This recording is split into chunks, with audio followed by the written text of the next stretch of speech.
श्री गणेशाय नमः। सूर्यस्तोत्रम्।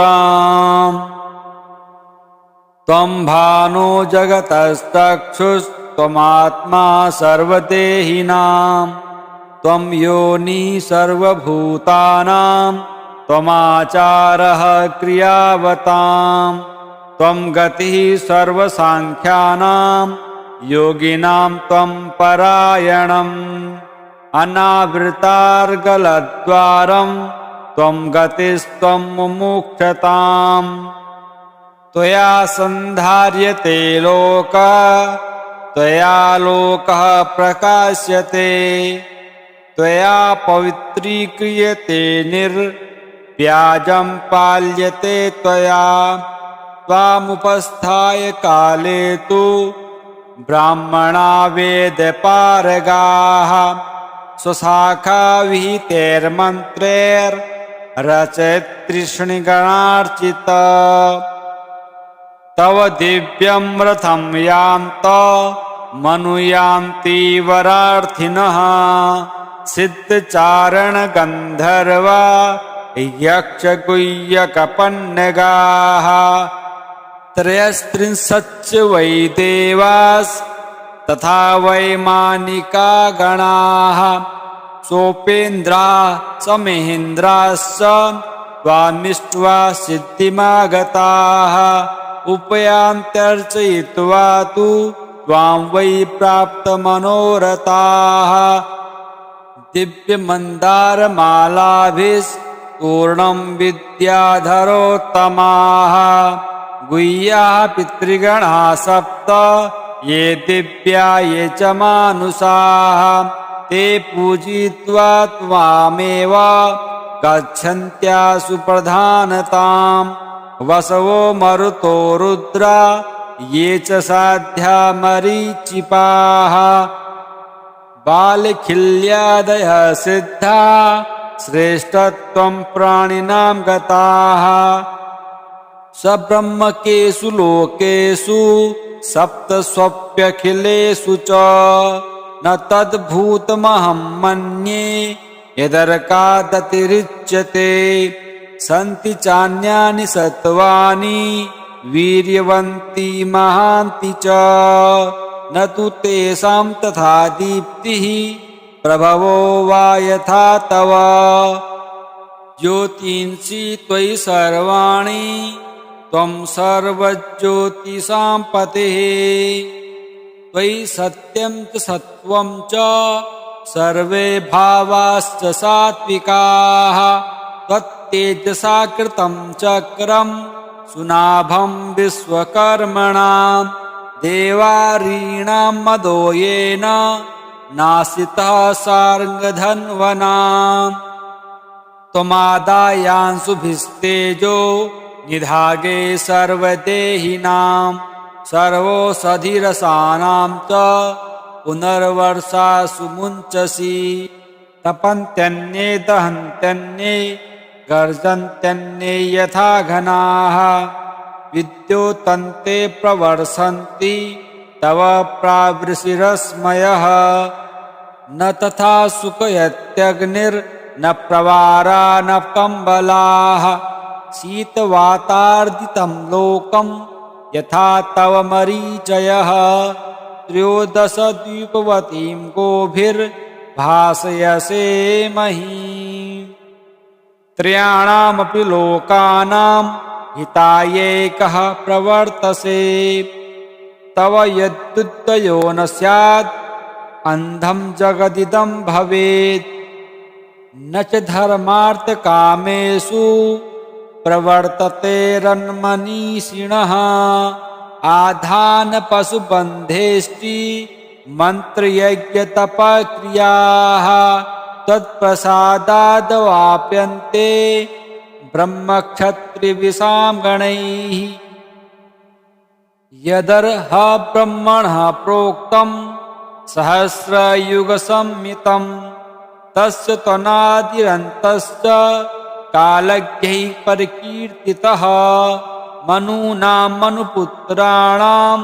जगतो मानवस्य च मन्वन्तराणां सर्वेषामीश्वराणां त्वमीश्वरः संहारकाले सम्प्राप्ते तव क्रोधविनिःसृतः संवर्तकाग्निस्त्रैलोक्यं भस्मीकृत्यावतिष्ठते त्वत्तीधिति समुत्पन्ना नानावर्णा महाधनाः शैरावताः शासनयः कुर्वन्त्या भूतसम्प्लवम् कृत्वा द्वादशधात्मानं द्वादशादित्यतां गतः संहृत्यै कार्णवं सर्वं त्वं शोषयसि रश्मिभिः त्वामिन्द्रमाहुस्त्वं रुद्रस्त्वं विष्णुस्त्वं प्रजापतिः त्वमग्निस्त्वं मनः सूक्ष्मं प्रभुस्त्वं ब्रह्म शाश्वतं त्वं हंसः सविता भानु रंसुमाली वृषा कपिः विवस्वान् मिहिरः पूषा मित्रो धर्मस्तथैव च सहस्ररश्मिरादित्यस्तपनस्त्वं गवाम्पतिः मार्तण्डकोरकोरभिः सूर्यः शरण्यो दिनकृत् तथा दिवाकरः सप्तसप्तिर्धामकेशी विरोचनः आसुगामी तमोघ्नश्च हरिताश्वस्य कीर्त्यसे सप्तम्यामथवा षष्ट्यां भक्त्या पूजां करोति यः अनिर्विण्णो नहङ्कारी तं लक्ष्मीर्भजते नरं न तेषामापदः सन्ति नाधयो व्याधयस्तथा ये तवानन्यमनसा कुर्वत्यर्चनवन्दनं सर्वरोगैर्विरहिताः सर्वपापविवर्जिताः त्वद्भावभक्ताः सुखिनो भवन्ति चिरजीविनः त्वं ममापन्नकामस्य सर्वातिथ्यं चिकीर्षतः अन्नमन्नपते दातु ममितः श्रद्धयार्हसि ये च तेऽनुचराः सर्वे पादोपान्तं समाश्रिताः माठरारुणदण्डाद्यास्तांस्तान् वन्दे सनिक्षुभान् शुभया सहितो मैत्री यास्यान्या भूतमातरः ताश्च सर्वा नमस्यामि पान्तु मां शरणागतम् एवं स्तुतो महाराज भास्करो लोकभावनः ततो दिवाकरः प्रीतो दर्शयामास पाण्डवम् दीप्यमानः स्ववपुषा ज्वलन्निव हुतासनः त्वं भानो जगतस्तक्षुस्त्वमात्मा सर्वदेहिनां त्वं योनिः सर्वभूतानां त्वमाचारः क्रियावतां त्वं गतिः सर्वसाङ्ख्यानां योगिनां त्वं परायणम् अनावृतार्गलद्वारं त्वं गतिस्त्वं मुमुक्षताम् त्वया सन्धार्यते लोकः त्वया लोकः प्रकाश्यते त्वया पवित्रीक्रियते निर्व्याजं पाल्यते त्वया त्वामुपस्थाय काले तु ब्राह्मणा वेदपारगाः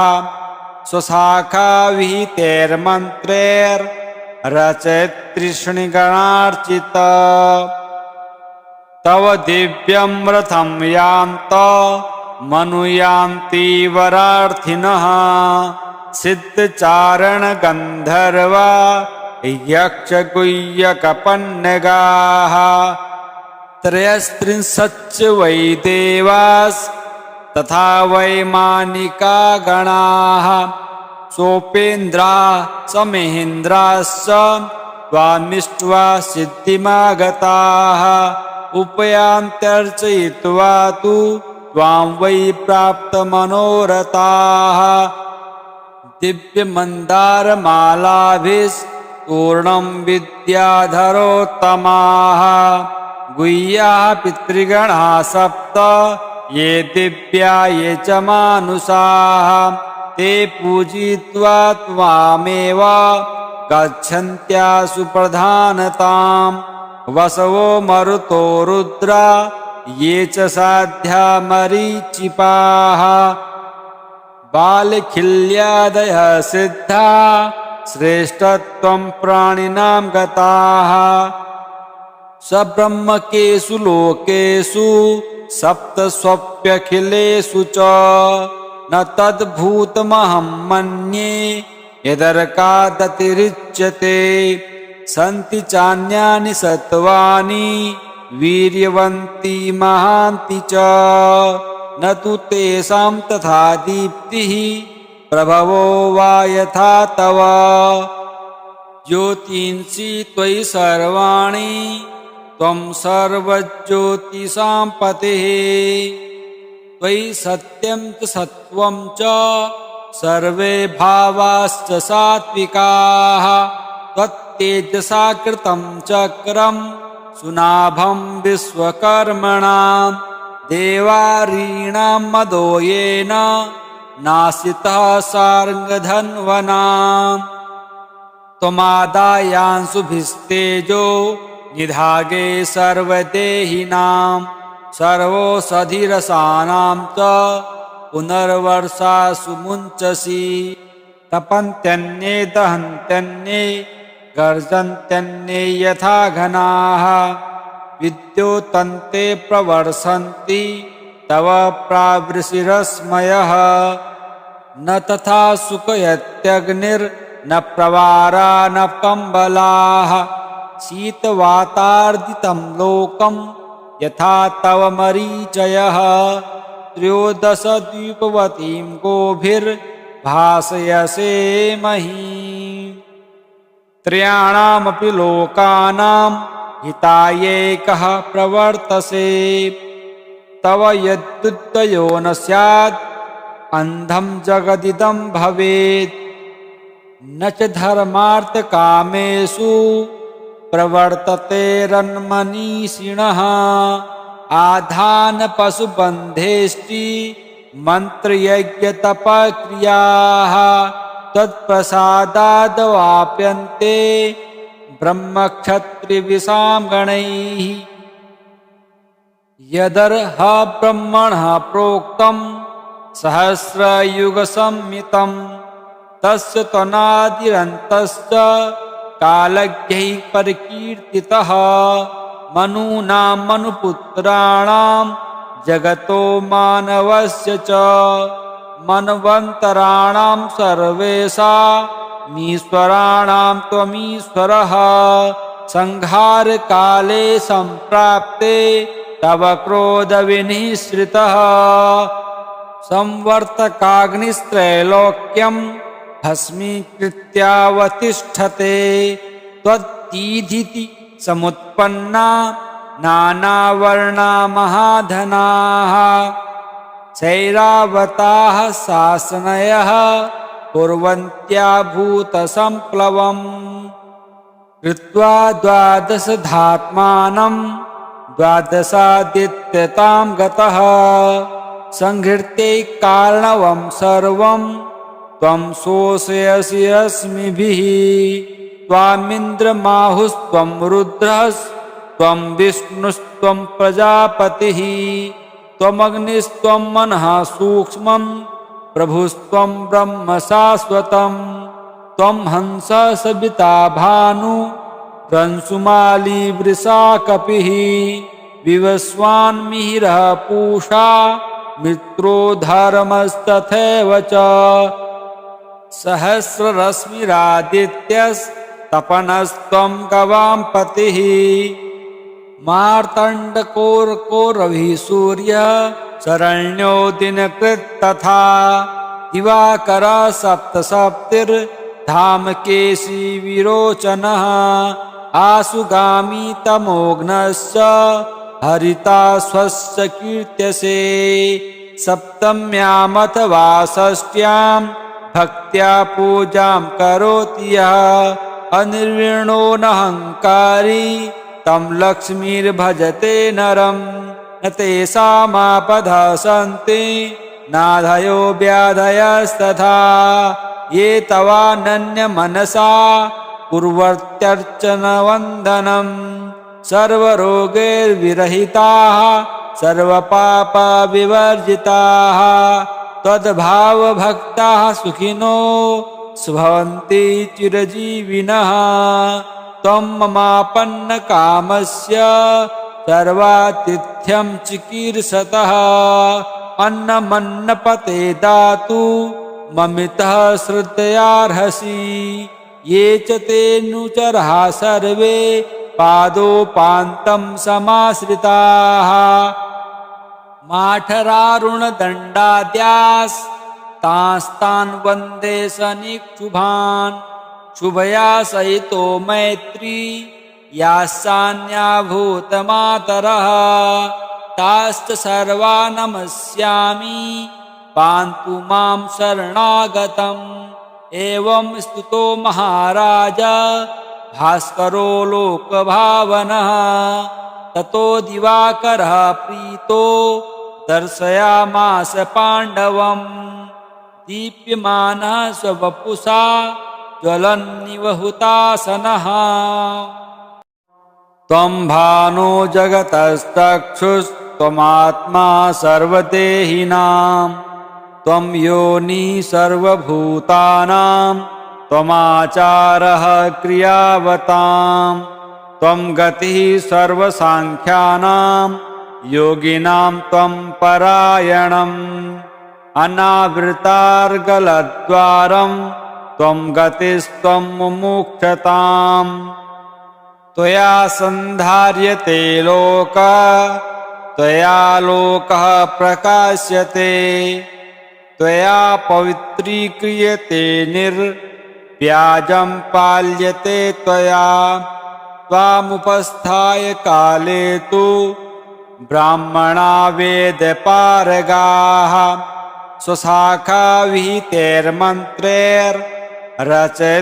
स्वशाखाविहितैर्मन्त्रैर्रचयत्रिष्णिगणार्चित तव दिव्यं रथं यान्त मनुयान्ति वरार्थिनः सिद्धचारणगन्धर्वा यक्षगुह्यकपन्नगाः त्रयस्त्रिंशच्च वै देवास्तथा वैमानिका गणाः सोपेन्द्राः समेन्द्राश्च त्वामिष्ट्वा सिद्धिमागताः उपयान्त्यर्चयित्वा तु त्वां वै प्राप्तमनोरथाः दिव्यमन्दारमालाभिस्तूर्णं विद्याधरोत्तमाः गुह्याः पितृगणाः सप्त ये दिव्या ये च मानुषाः ते पूजयित्वा त्वामेव गच्छन्त्यासु प्रधानताम् वसवो मरुतो रुद्रा ये च साध्या मरीचिपाः बालखिल्यादयः सिद्धा श्रेष्ठत्वं प्राणिनां गताः सब्रह्मकेषु लोकेषु सप्तस्वप्यखिलेषु च न तद्भूतमहं मन्ये यदर्कादतिरिच्यते सन्ति चान्यानि सत्त्वानि वीर्यवन्ति महान्ति च न तु तेषां तथा दीप्तिः प्रभवो वा यथा तव ज्योतींषि त्वयि सर्वाणि त्वं सर्वज्योतिषां पतिः त्वयि सत्यं च सत्त्वं च सर्वे भावाश्च सात्विकाः त्वत्तेजसा कृतं चक्रं सुनाभं विश्वकर्मणां देवारीणां मदो येन नासितः सार्ङ्गधन्वनाम् त्वमादायांशुभिस्तेजो निधागे सर्वदेहिनां सर्वोषधिरसानां च पुनर्वर्षासु मुञ्चसि तपन्त्यन्ये दहन्त्यन्ये गर्जन्त्यन्ये यथा घनाः विद्योतन्ते प्रवर्षन्ति तव प्रावृषिरश्मयः न तथा सुखयत्यग्निर्न प्रवारा न कम्बलाः शीतवातार्दितं लोकं यथा तव मरीचयः त्रयोदश द्वीपवतीं गोभिर्भासयसे महीं त्रयाणामपि लोकानां हितायैकः प्रवर्तसे तव यद्युदयो न स्यात् अन्धं जगदिदं भवेत् न च धर्मार्थकामेषु प्रवर्ततेरन्मनीषिणः आधानपशुबन्धेष्टि मन्त्रयज्ञतपक्रियाः तत्प्रसादादवाप्यन्ते ब्रह्मक्षत्रिविषां गणैः यदर्ह ब्रह्मणः प्रोक्तं सहस्रयुगसंमितं तस्य त्वनादिरन्तश्च कालज्ञैः परिकीर्तितः मनूनां मनुपुत्राणां जगतो मानवस्य च मन्वन्तराणां सर्वेषामीश्वराणां त्वमीश्वरः संहारकाले सम्प्राप्ते तव क्रोधविनिःसृतः संवर्तकाग्निस्त्रैलोक्यं भस्मीकृत्यावतिष्ठते त्वत्तीधिति समुत्पन्ना नानावर्णा महाधनाः शैरावताः शासनयः कुर्वन्त्या भूतसम्प्लवम् कृत्वा द्वादशधात्मानं द्वादशादित्यतां गतः संहृत्यै कारणवं सर्वं त्वं शोषयसि अस्मिभिः त्वामिन्द्रमाहुस्त्वं रुद्रस्त्वं विष्णुस्त्वं प्रजापतिः त्वमग्निस्त्वं मनः सूक्ष्मं प्रभुस्त्वं ब्रह्म शाश्वतं त्वं हंसः सविता भानु रंसुमाली वृषा कपिः विवस्वान्मिहिरः पूषा मित्रो धर्मस्तथैव च सहस्ररश्मिरादित्यस्तपनस्त्वं गवां पतिः मार्तण्डकोरकोरभिः सूर्यः शरण्यो दिनकृत् तथा दिवाकरः सप्तसप्तिर्धामकेशी विरोचनः आसुगामी तमोघ्नश्च हरिता स्वस्य कीर्त्यसे सप्तम्यामथवा षष्ट्यां भक्त्या पूजां करोति यः अनिर्विण्णो नहङ्कारी तं लक्ष्मीर्भजते नरं न तेषामापदः सन्ति नाधयो व्याधयस्तथा ये तवानन्यमनसा कुर्वत्यर्चनवन्दनं सर्वरोगैर्विरहिताः सर्वपापविवर्जिताः त्वद्भावभक्ताः सुखिनो भवन्ति चिरजीविनः त्वं ममापन्नकामस्य सर्वातिथ्यं चिकीर्षतः अन्नमन्नपते दातु ममितः श्रद्धयार्हसि ये च तेऽनुचराः सर्वे पादोपान्तं समाश्रिताः माठरारुणदण्डाद्यास्तांस्तान् वन्दे सनिक्षुभान् शुभया सहितो मैत्री यास्यान्या भूतमातरः ताश्च सर्वा नमस्यामि पान्तु मां शरणागतम् एवं स्तुतो महाराज भास्करो लोकभावनः ततो दिवाकरः प्रीतो दर्शयामास पाण्डवम् दीप्यमानः स्ववपुषा ज्वलन्निव हुतासनः।